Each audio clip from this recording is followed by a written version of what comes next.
In this video, I'm going to be quickly showing you on how you can fix your mouse cursor not showing on your laptop. So for this, what you're going to need to do is basically, first of all, as you can see, I have my mouse cursor, but I'm going to go ahead and hide it on the right side. So just to show you how you can work with this. So what you're going to do is you're going to click on your Windows button, which is going to open this up.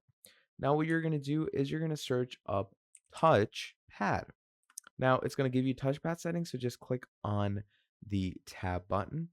Now, once you've done that, you're going to use your tab button over here to navigate through the settings. Now, it is going to be a hassle to go to the correct setting, but you're going to go over to the additional settings and you're going to click on enter.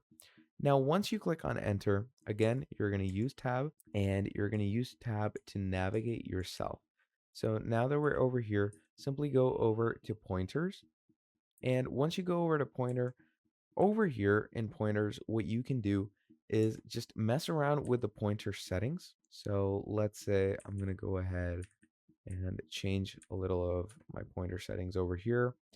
And once we have done this, you can enhance your pointer precisions as well. Go ahead and, change whatever you want about it. And once all of that is done, just click on apply.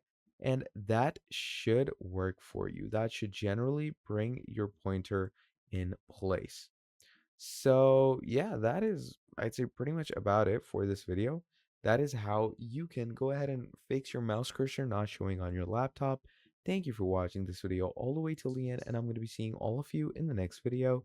Have a great day. Goodbye.